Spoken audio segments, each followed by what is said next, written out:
Well, hey everyone, welcome to Light in the D. I want to take a moment to tell you about our sponsor, My Career Snapshot. You know, today job seeking has never been more challenging. You have to break through the clutter of hundreds to likely thousands of resumes and CVs that recruiters and hiring managers are receiving. And that's why you need to check out My Career Snapshot, a new tool for job hunters to help you get noticed and get hired. It's a quick reading, one-page infographic that supplements a job seeker's resume and allows you to communicate quickly with hiring managers, headhunters, and recruiters in a language they understand: numbers. So go to mycareersnapshot.com, check them out, and when you make a purchase, be sure to enter promo code LIGHT2021 and you'll receive $70 off your order. That's mycareersnapshot.com, promo code LIGHT2021, and receive $70 off your customized career snapshot at mycareersnapshot.com.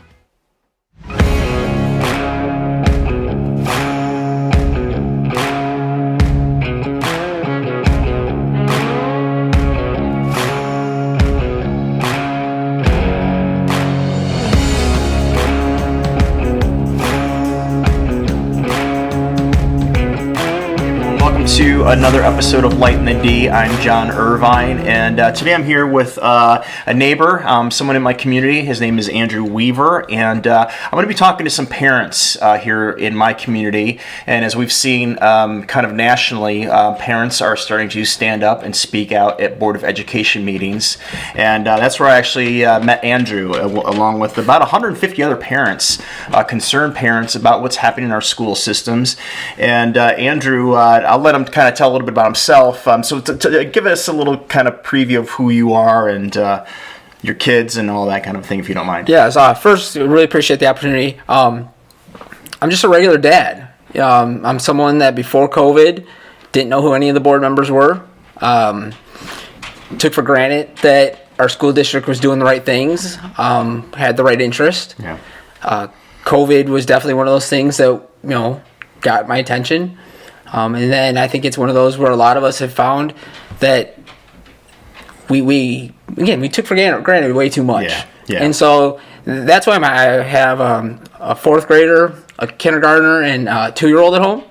So I'm still at the very beginning of this journey. Yeah. So there's still a lot of time and a lot of opportunity to make an impact. So you and you're reflective of, I believe, most of us, myself included. I never went to a Board of Education meeting until I think it was in August. Mm-hmm. So that was the first one. I've been to 2 now. And same thing. I mean, I grew up in this community and fairly traditional conservative values for the most part, but and I love this community, and the schools have been great, and but I never really knew, admittedly, what was going on behind the scenes and what our children were being taught. So anyway, what did you discover kind of early on with COVID, and what was it that you started to, like, a little red flag started to go off, and what specific, was there like one thing you're like, wait, what is this all about? So one, I should preface that I am married to a high school teacher, so okay. I think it gives me a perspective from both sides of it. But early on, so I would say, so it was actually the August 2020 was the first board meeting that I attended, which again would have been virtually. And it really was the Board of Education president stating that the expectation was not one child would be infected. And that's when real quick it became clear we weren't dealing with realistic expectations. There was not a game plan to be rational, to be open to how do we get back to our kids being back into getting educated. And that really is what snowballed kind of the effect. I'll say the first communications I had with the superintendent were one-on-one emails. They were not public. They were not... they did express frustration and disappointment, but they weren't personal attacks. And when those went unanswered, on top of that first call, again, it became very clear this was not a population that was going to hear those that were not part of the inner circle. It's interesting to me because you caught that idea that, wait a minute, this is an irrational way to go about this, that not one kid would be infected. Now, I didn't know about that, but I bet you most people would have I mean, emotionally, we were all probably feeling, yeah, no, we don't want our kids infected because we didn't know enough about that. But you're kind of a data guy. You were looking at this going, wait a minute, that's not reasonable. Yeah, so I come from an automotive background, which again a lot of people in our area do. Yeah. And that was just the part of, wait a minute, like I said, we talk about smart metrics, right? And the first S is, specific, realistic. And right off the bat, that we weren't being realistic. We weren't using tangible metrics. And that's really what kind of got me to go, okay, there's more to ask here. There's more to understand here. Over the past year and a half, almost 2 years, met more people in our community. Yeah. And really the best part about it has been it hasn't broken down on political lines. Yeah. I talked to many parents that will self-describe themselves as liberal parents. Mm-hmm.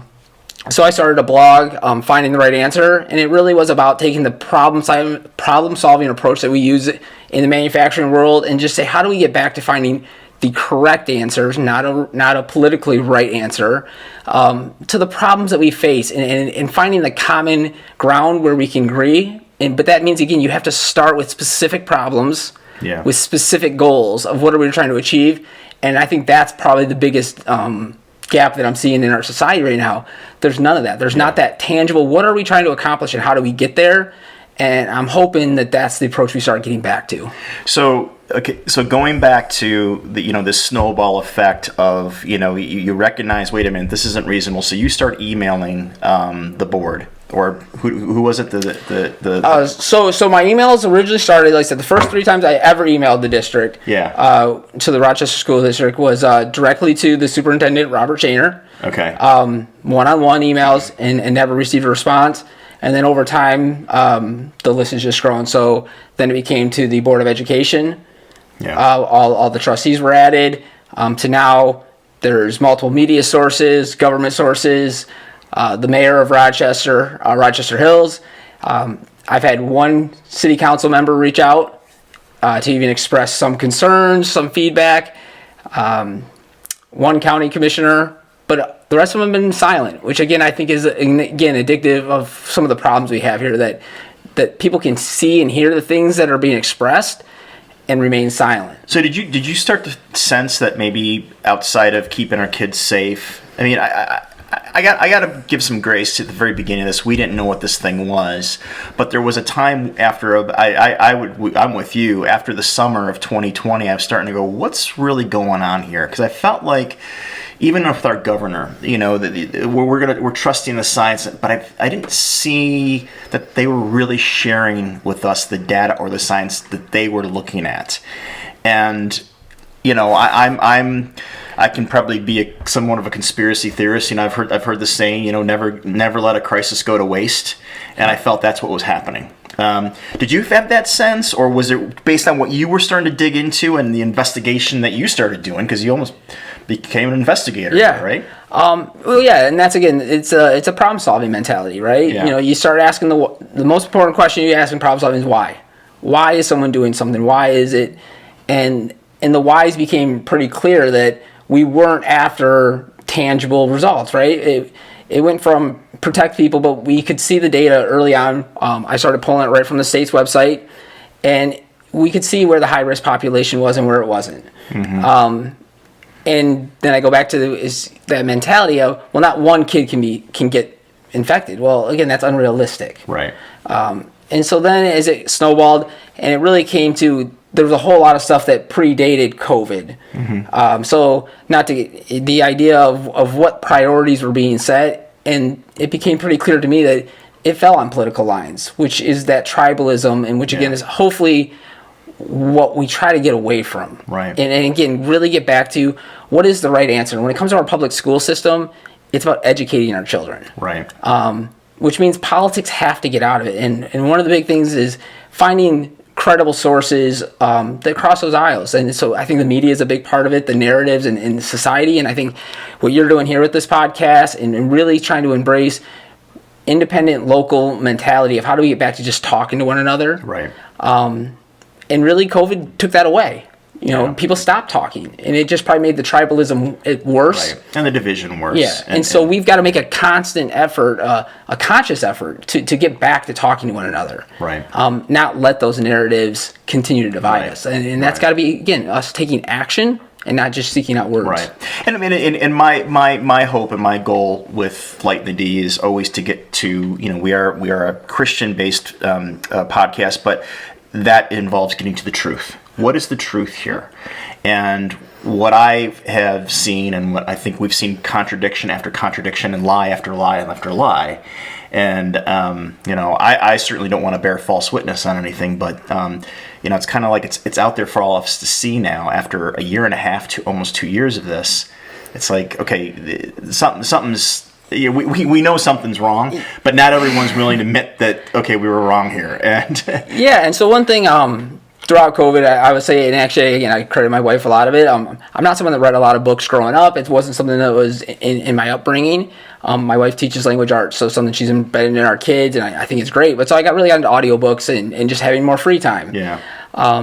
And reading all different spectrum. And so Malcolm Gladwell talks about, the default to truth. And that's just a human nature. You want to give truth. And so that's what I said. Yeah, I defaulted to truth with trusting that the school district was doing the right thing. Yeah.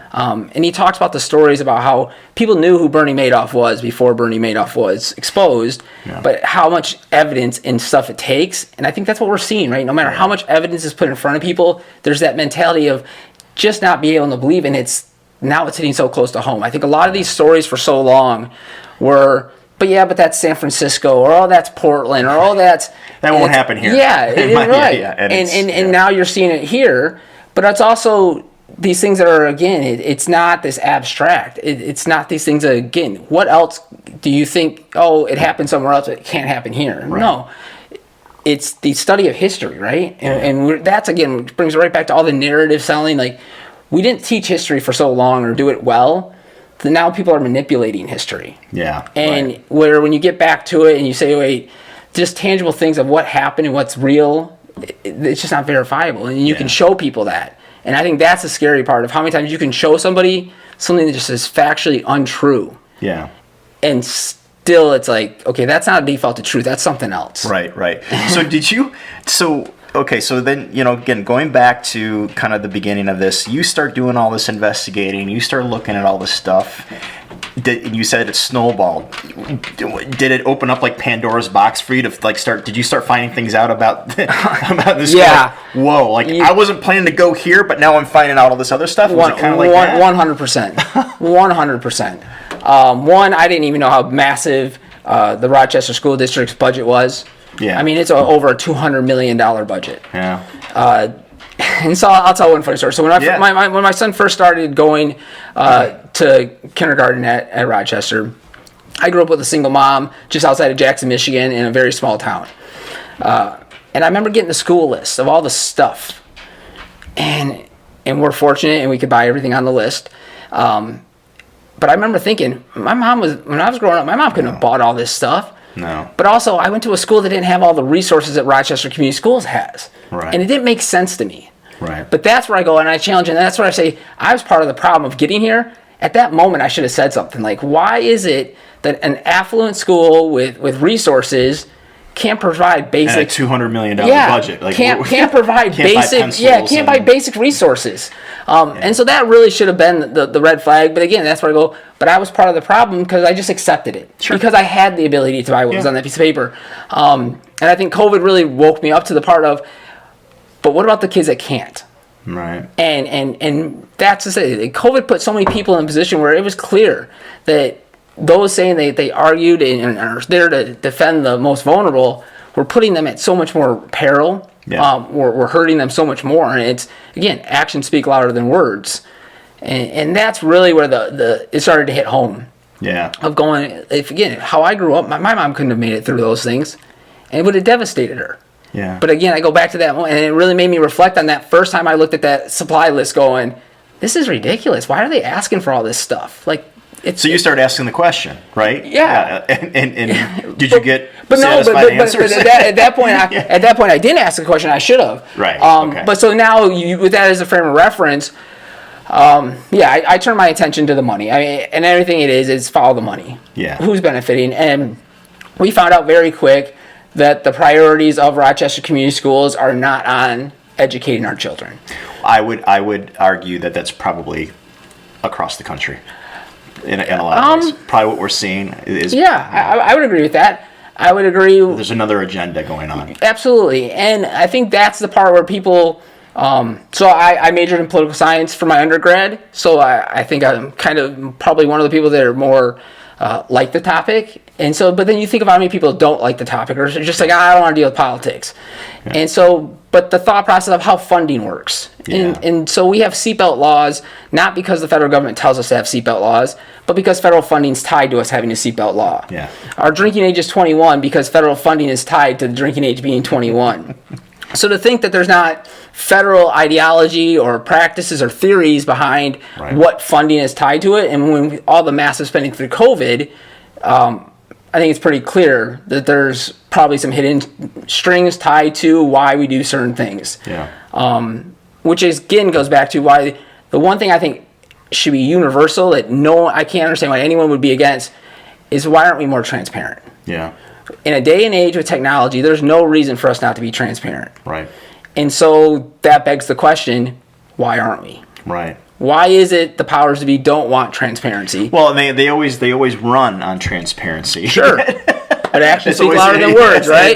It seems like it never happens. You know, at this point, there's no reason that funding isn't completely transparent. We can all sign into our online banking account. Yeah. Why is it that we can't see taxes in, taxes out? Right. Where's money going? Yeah. Like, those are the things, and those are tangible actions that we need to start seeing from the ground up when we talk about who are you electing to positions. I'm as critical of Democrats and Republicans. I think it's an establishment problem. Yeah. It's party over everything. Yeah. And so that's where we as people, again, have to break that. There's nothing that ties us to these things other than we accept them. Yeah. And so to me, that's that part where we really got to say we have to, again, make an effort to know that we're going to do something different. Yeah. If we're not going to do anything different, then we might as well just accept the fate and stop complaining about it. You've been at this longer than I have, of course. Going to these board meetings. Again, I've only been to 2. But my takeaway, and this is just a feeling, and I know not to go on your feelings, but I sensed that the board could care less of the parents that got up and spoke out about some of the things they were concerned about. You talking about the way they're spending money. That was actually a theme among several parents. People are concerned about the curriculum, critical race theory, and of course, initially in August it was the masks, and some of the we want choice, and we don't want to mask our children, and we have information. We're not uninformed. These are informed people getting up, speaking out, but they're being labeled misinformed or whatever. And across all those areas, across the pandemic, masking, critical race theory, they try to say, well, no, that's not what it is. It's almost like gaslighting, right? Right. But I got that sense, like, they really don't care, which told me, like, they're being controlled by another entity, which could be the federal funding, and the parents, you're just in the way. Yeah, I think there's a good portion of that, but honestly, I think it's, I think it goes back to that kind of elitist, that they're in charge, right? They're in those positions. Especially for, So they're not there to serve us. Right. They that expert mentality, right? There's an expert on something no matter what, and they're the experts, which again, I think is counterproductive. And especially when you talk about, here in Rochester, heavy, very automotive, almost all of us had to go put plans back to being able to work in place. Mm-hmm. We did those plans. Those were offered to the district. District didn't want to hear it. Yeah. And so that's when, again, you go, there's something else there, right? Yeah. Why not help? And it really became there's an inner circle. There's an establishment mentality that they'll figure it out and everyone else will just deal with it. And I think that's where parents are saying, no, we're going to have a say in it because that's the way the process works. Mm-hmm. That's what the idea is on. And if you have that exchange of ideas, like, why can't you talk about it, right? If you believe in your case, you should be able to make that case clearly, effectively, and convince people. You go back to you wouldn't run away from transparency, right? And that ultimately, I think, continues to bring it back to, like, why isn't that we can't have conversations, right? Why can't we have two-way dialogue? Right. Why aren't there town halls where there's just, again, talking to one another? There's a reason you want to avoid that. And that's really the big thing for me is, and so, yeah, when I started voicing it, I think what helped me a little bit is I am an outsider. I didn't grow up in Rochester. I would imagine the superintendent, Board of Education never seen my name before. So they ignored it as long as they could until the traction got there. And then I think it was a little too late for them because, again, as long as you have truth on your side, you can stand up to the challenges. What was that traction? Was it just the amount of time you were sending them like data and facts, or did they start to see that there were people coming behind you? Yeah, I think it was that. I think it was when I was able to start connecting with people that they knew, right? Yeah. So once I was able to make connections to people that were a little bit more in depth, I've learned for so many people in the community, and I think that's, again, where we get back to, and again, I talk to, there are liberal parents, there's conservative parents, there's, all have a story. Yeah. I've talked to parents in our area that are from Brazil and talk about their stories. And again, I go back to those are those things where you see those on the news and you see the clip from whether it's social media or something, and it's a person telling them that they're from a communist country or this or that, and what that really like. I've sat and had breakfast with someone that could tell me that story in Brazil. Yeah. And it goes back to we have that kind of stuff right here in our own backyard, but we're not engaging it. We're not willing to speak to it. Right. And that's the sad part. Because, again, we're being told how different we are and how we have to stay divided. And it's like, no, when we actually just talk to each other, we'll find that we agree on a lot more than we disagree. But yet there's a reason people want to not have those conversations. Well, and I feel like there's a purposeful agenda to keep everyone separated so that we're not talking and we're not coming together. And I say that with respect to the government. They don't want us talking and coming together in numbers. They want to keep us divided and keep telling us we're all different and everyone's victims in this class and this class and this class, and just keep everyone divided. And said when people start to come together and talk, you're like, you're right. We have more in common than we don't. Absolutely. And but then we let this narrative get in our heads, what the media is pushing on us, and everyone thinks we're all out to get each other. 100%. And I think that's a great movie out there, The Social Dilemma. Yep. Does a great job of really explaining it. Yep. I'm probably one of those weirdos that, like, on Twitter, I actually follow more people I disagree with. Like, the idea of you want to hear the other side, right? It's a skill, it's a talent. Yeah, but again, I go back, and that's probably what made me want to major in political science and the idea of having our thoughts challenged. But then I go back to, that's why we got to be careful where we go with the schools.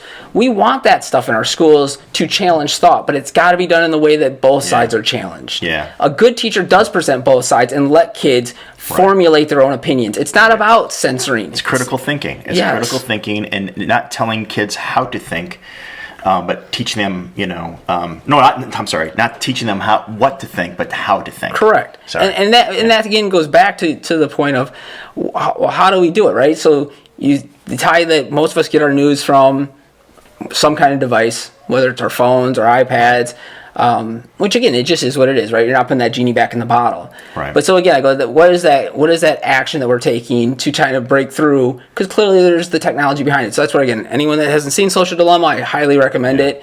It's one that it helps explain better what controls you can take, what actions you can take to try and perceive, change that perception of what you get fed.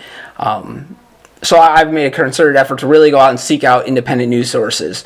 Ones, again, that fall on multiple different sides of the aisle, whether it be, Outkick and Clay Travis, who's a Democrat that, really speaks about just the reality mentality. Mm-hmm. And then, like I said, I didn't listen to Ben Shapiro before COVID. Mm-hmm. So again, it wasn't like that was someone that, so I started listening to his podcast a little bit.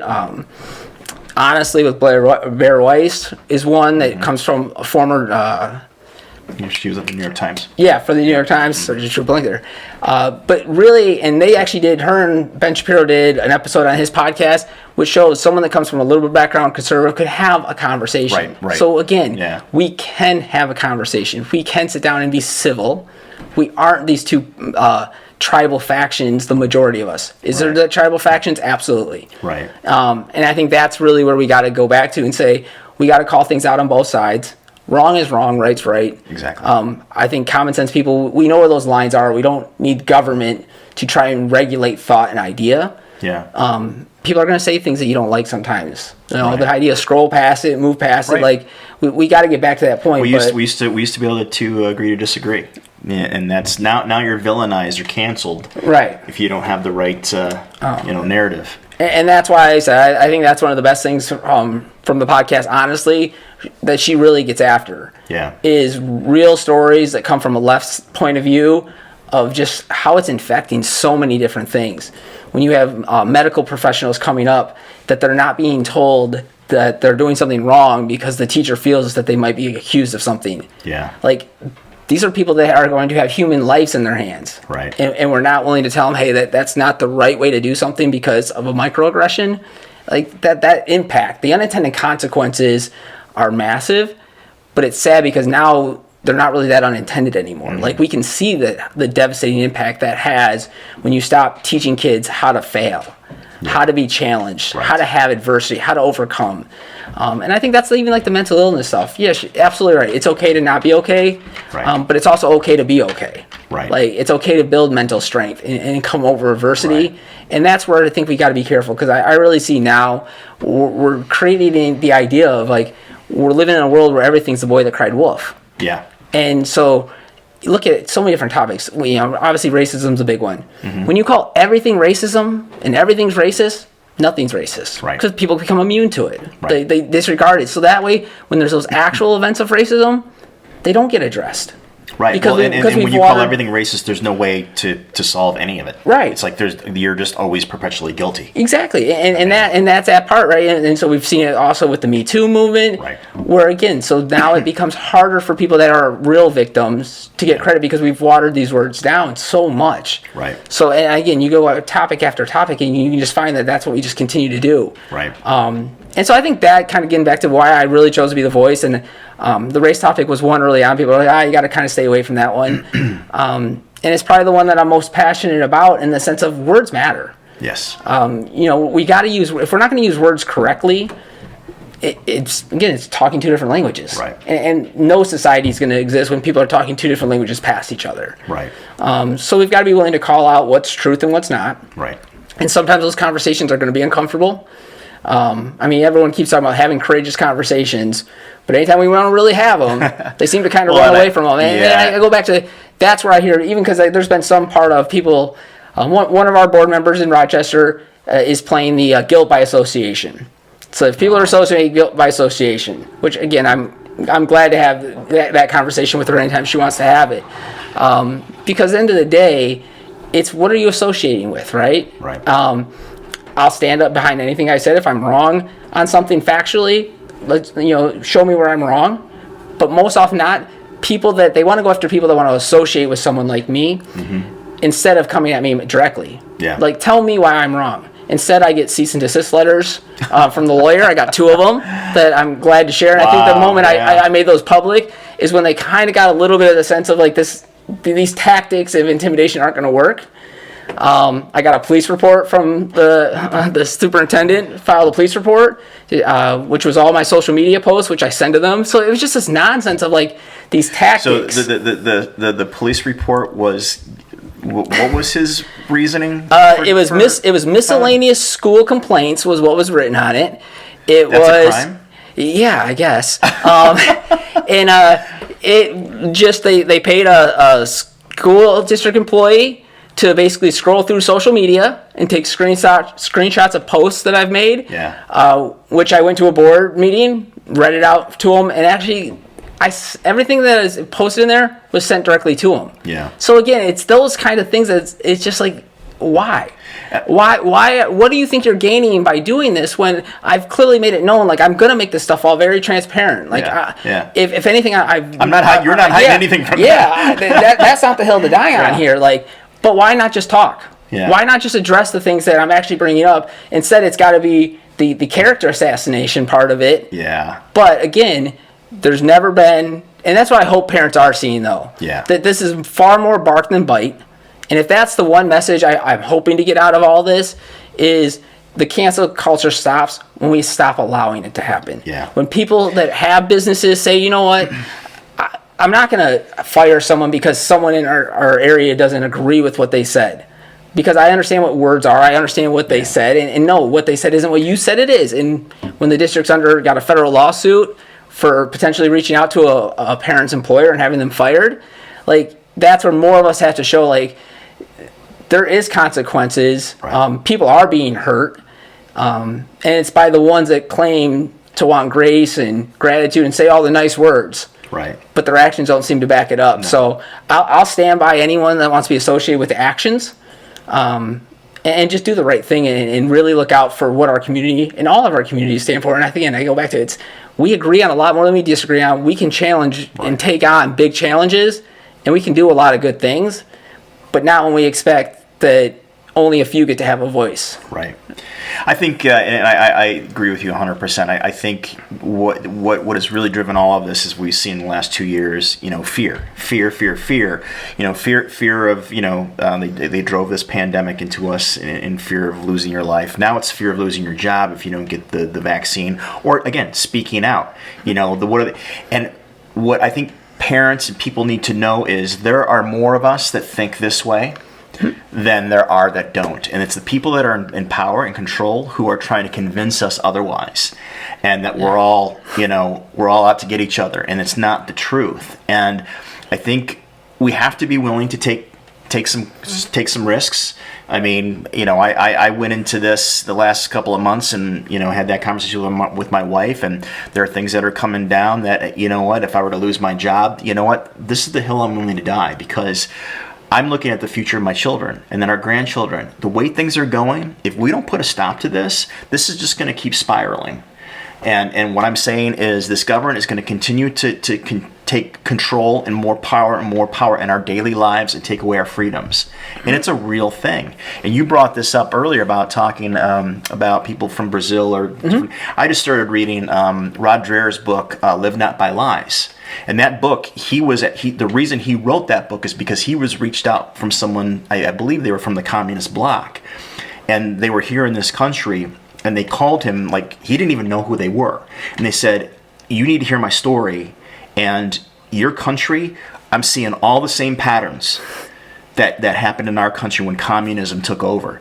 And what he found out wasn't just this one person. He started talking to all kinds of people that came from countries where there were dictators, they were being persecuted, communist countries, and they're all saying the same thing. Yeah. America, wake up.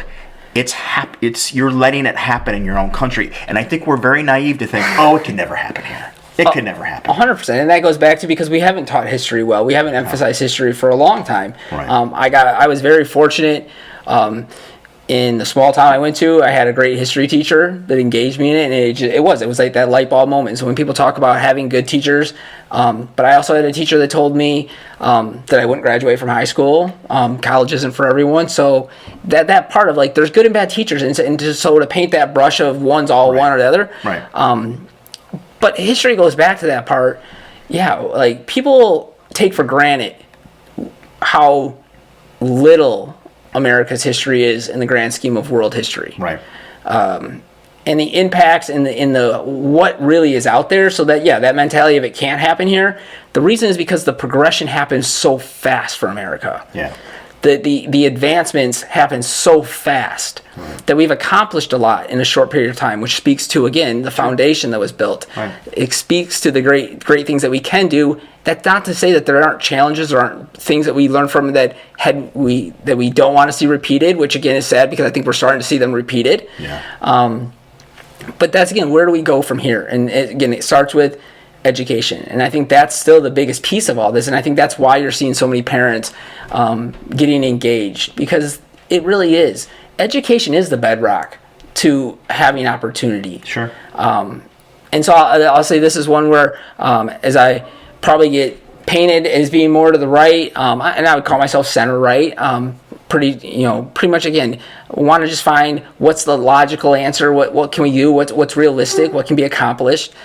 And the idea that we're going to see the absolute devastation of the public school system. So I'm one that very much advocates a strong public school system is what makes America different than anywhere else. The idea that everyone should be able to walk in and have the opportunity at an education, a quality education. But what we're going to see is those that have the means are going to pull out. Yeah. Whether it's by choice or not. So we can say school of choice and vouchers. End of the day, if you got money, you're going to make your own options. Right. And you're seeing teachers leave because, again, I can speak from personal experience from the conversations in my household, but also teachers that that else I've talked to. The amount of parents that won't take responsibility for their own kids, that's what drives teachers nuts. The calls on not holding their own kids accountable. So that's where we really got to get back to, what is the personal accountability? What do we own? What are those responsibilities? Because teachers are going to leave the profession, and the good ones are going to be the first ones to go. Yeah. But where are they going to go? Right. They're going to be hired by a pod in a little small town, and they're going to probably get paid about the same without the headache. That's realistic. That's the likely outcome, which says the only people left in the public school system will be the ones that don't have the means to move. Yeah. And that system will fail. It will implode. Yeah. And that, I don't see how anyone can make the argument that that's not the likely outcome when we're seeing homeschooling on the rise with, again, across both sides of the political aisle. Yep. It's no longer, I interned for DeVos my last year at Western when he ran for governor. Okay. And I remember that's where I really learned a big population of the homeschool population and how they were campaigning to them. And so it opened my eyes up to it. And I'll say I had that perception of like, it's a little weird. Like, but now you can see how, you can see why, right? Yeah. You could see why people would make that choice. But that's what I'll say. I'm a huge advocate of why the right answer is not for us to devastate the public school system. Yeah. But with the politics not getting out of the public school system, it's a foregone conclusion. Well, I think that we got to get the public school system back to more of a local level. Parents need to be involved, and we need, I just saw on there was a news report today. Parents' rights is now considered a white supremacy term, I guess. I don't get it anymore. So we're kind of running out of time here, but you started a podcast, and I really want this to be an encouragement to other parents out there who are watching, who maybe feel like, I don't want to get involved. I don't know how. I mean, there's so many ways. It doesn't mean you have to get out at the Board of Education meeting and get loud, but there are other ways. I mean, do you have any recommendations for parents who are maybe feeling a little like, I know what's going on is wrong, I'm not happy with it, but I don't know how to, get past maybe a little bit of fear, maybe a little bit of uncomfortableness in getting involved? Yeah. So one, I think it really is maybe even just going and seeing the board meetings, and really connecting with people. I think actually more one-on-one at first. Yeah. I think we just got to start having those real conversations. You said culture starts at the bottom. Yeah. We got to get back to local, just, as I said, the local communities are what drive America. Yeah. And we're literally redebating states' rights versus civil rights, or state rights versus federal rights. I mean, these things that we've seen historically, where our processes are in place where we as people have a lot of power. We got to acknowledge that. We have to take responsibility for it, and get back to. So I think that's the biggest part. Is one, reach out and just talk to people. I think not be afraid of those conversations. Because that's ultimately where it starts. So I'm in the process of developing a more formal podcast. I have a blog currently, Finding the Right Answer. I'm really, again, just trying to take a real problem-solving standpoint, look at things, and it really is just to foster these communications. And one, I'm going to say things that not everyone's going to agree with. I love to be challenged. That's that part of the game. We don't get better by not challenging one another. Yeah. So healthy debate, healthy back and forth is good. So I think people have got to get outside their comfort zone a little bit, but that doesn't mean it has to be public, because I think that's the biggest thing. Everyone's built different. We all have different roles to play, but sharing information, I think people do have to recognize that social media is not going away, and sharing information is one that we've got to get more comfortable with. And the only way we fight back against cancel culture is continuing to push. So seek out independent media sources. Yep. Tim Pool's a great one that I listen to, who is center left but always gets considered far right. I mean, he talks about it all the time. Or again, that's a narrative, right? So go listen to it for yourself. Like I said, Clay Travis is one that I listen to, Louder with Crowder. Like, just go find these independent sources that are good sources. You can validate it. Think for yourself. Go listen to it. And same with all the critical race stuff and the anti-racism. I'm a big proponent. I've read Kennedy's books. I've read White Fragility, but I've also read White Guilt by Shelby Steele. Like, challenge yourself. Just see it for yourself. Yeah. Don't take someone else's word for it. Go validate. Go read different things. but really break out of take the actions that you can to get out of the social dilemma mentality. There is controllables, but it's going to take a little bit of effort. Put that work in because it's worth it. Agreed. And and I agree with you too. From this, try to diverse yourself into reading different things. I could do a better job of that. But also, it's simple as just go to your Board of Education meeting, if not to support your fellow parents and community who are speaking up, to be there to support them so that they can see that there are numbers of people who are maybe want some change or aren't happy with the way things are going. And of course, there's always the other side. There are parents there who are happy with the way things are going, and you'll experience that. And so your blog, how can people find your blog? So right now it is primarily on Facebook, Finding the Right Answer, but then I also do have findingtherightanswer.com. So those are the main sources. The YouTube channel, everything is under, to keep it real simple, coming from automotive standardization, right? It makes it easier to find it. So almost any platform you're on, Finding the Right Answer is what I'm under. And that the information you have on there is more specific to our school system, correct? So it's very specific to Rochester Community Schools for some of the details. But again, I do address some of the larger topics. One, as I find sources, I'll use that from a mentality, a medium to get it out there, to really challenge my biggest thing is to challenge the narratives.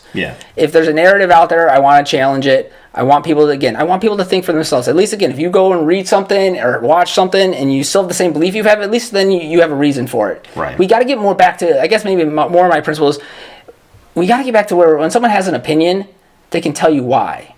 If you can't say why you believe something, that's a problem. Well, then you just start calling someone names. Right. That's what we see. Devolves to. Right. And so it takes some work, but that's the biggest thing. And so, and again, I hope to expand and grow it as, again, learning from different people that are doing this. That really we build culture from the bottom. We got to embrace that piece of it, and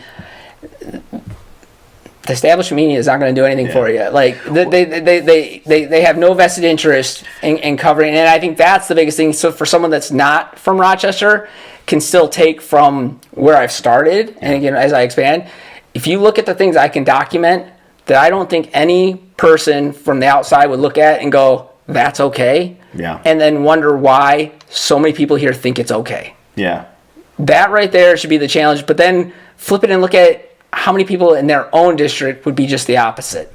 It's easier to look at someone else's issues and say, yeah, that's not okay. But are you willing to look at your own and say that's not okay? And I think that's the challenge. And it's hard. It's uncomfortable. And I think that's the other part. When it's local, you might go to church with these people, you see them at the grocery store, but at the end of the day, these are your children. These are other people's children. And again, if you're going to advocate that you're someone that's out there for those that aren't the most vulnerable, then it's time to start seeing some actions. And that's the other part. Reality is reality, and that's what I say. I'm going to say things that people don't like. Sometimes I've been told I don't have the best tact, and I actually say that comes from my my grandmother, who's first generation from Japan. I can remember growing up and her telling stories, and it was just always how it was, right? It was just direct to the point, maybe that's a little bit of it, but end of the day, if the reality hurts, like that's the only way we're gonna get better. And in problem solving, if you're not willing to admit you have problems, we're never going to fix them. 100%. So let's get back to real problem solving. What is the problem? Be specific, and let's go fix them. But we got to get out of the storytelling and the beliefs without validation. Well, thanks for what you're doing, and I appreciate you, and I'm glad we're becoming friends here and in our little community here, and like you, I believe there's two institutions here locally that need to have impact. It is our schools, it's our churches too, and that's where I'm really kind of, because I see an extremely loud silence in our churches addressing any of this, and I read something the other day, and I actually wrote my own blog piece yesterday about this topic about pastors. The church's silence is devastating our nation, and I hear from the pulpit. I don't hear anything, is what I'm saying. These are issues that I believe are gospel issues, and I think we should have more pastors showing up to the Board of Education meetings, speaking into these things. So, So I could go on all day with you for that. I think what you're identifying is we have a major gap in leadership. Yeah. Leadership in our country is not where it needs to be. And I also think, but again, in some of these roles, it's because a lot of us, again, we took our skills, we took our talents, and we went and sought for ourselves, which again, you don't blame anybody for. Again, I grew up with a single mom, and money was tight. So when I had the opportunity, to not want my kids to grow up that way was absolutely a motivator. I'd be lying to say it's not. But I can tell you now, it's also, I have the ability to do other things. Yeah. I have the ability to help in other ways. And so I just think that's that spot. We got to get back to public service, being public service, but we allowed a lot of leadership roles to be filled by people that are not leaders. And that's a hard part to challenge people, but that's where we got to challenge them. I'm going to say something controversial right now. And I see it in the churches when it comes to people who are stepping up and doing things. I saw it at that board meeting. I would reckon to say 80% of those people at the board meetings, and even the people at our churches who are doing all the work, are women.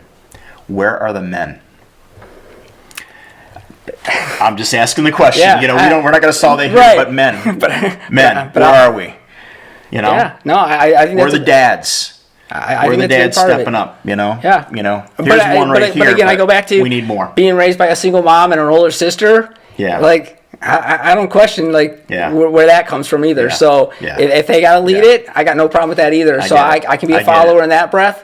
Because again, end of the day, right's right, wrong's wrong. Yeah.